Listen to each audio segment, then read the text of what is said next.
जगत भैया ने वीडियो बना करके ये बोला है कि वो जगत भाभी को कुछ दिनों के लिए सिवान भेज देंगे और उनके बर्थडे के बाद वो वापस लेके आएंगे। मुझे एक बात ये समझ में नहीं आती है कि शादी के बाद एक औरत के लिए सबसे पहले उसका पति होता है और किसी की ज़रूरत नहीं होती है। अगर आप का पति ही आपको नहीं संभाल पा रहा है, आप लोग दो जने एक दूसरे के साथ खुश नहीं रह पा रहे हो, तो आप सिवान पहुंचा के क्या करोगे? किसी के सास और ससुर उतना उसको मोटिवेट कर सकते हैं कि जितना उसका हस्बैंड कर सकता है।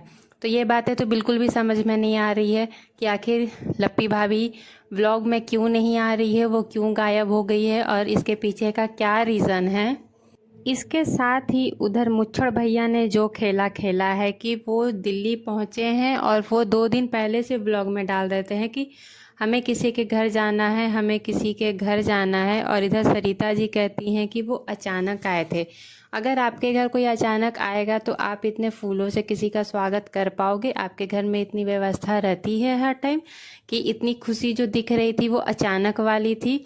और मुच्छड़ भैया का इसमें से बस सीधा सीधा ये रास्ता था, कहना था कि हम बस उनके थ्रू घुसना चाहते हैं। जेठू भैया को वो देखने गए थे, उनकी तबीयत खराब थी। हालांकि उनके घर जाने के बाद जितनी नेगेटिविटी सरिता जी और जेठू जी को मिल रही है सब इन मुच्छड़ भैया की वजह से, लेकिन इनकी कम्युनिटी डालने के बावजूद मुच्छड़ भैया का कोई रिप्लाई, कोई रिएक्शन, कोई सपोर्ट में कोई जवाब अभी तक नहीं आया है। तो इससे आप क्या समझ सकते हो कि अगला आपके जीवन को तहस नहस करके चला गया और उसे कोई फ़र्क भी नहीं पड़ रहा है। जबकि सरिता जी ने साफ साफ वीडियो बना के कहा कि मुझे ना ही लप्पू से कोई लेना देना है, ना ही जगत दीदी से कोई लेना देना है, मैं अभी भी इन दोनों से मुझे कोई लेना देना नहीं है। सरिता जी को तो इतनी नेगेटिविटी का सामना करना पड़ गया कि उन्होंने वो वेलकम वाली वीडियो और कम्युनिटी दोनों ही डिलीट कर दी, क्योंकि वो बहुत बुरे दौर से गुजर रहे थे और वो सोशल मीडिया से काफ़ी दूर थे और फिर से वही सारी चीज़ें शुरू हो गई। और जेठू भैया की तबीयत बहुत ही ज़्यादा ख़राब थी, इस वजह से ये सारी चीज़ें हो रही हैं।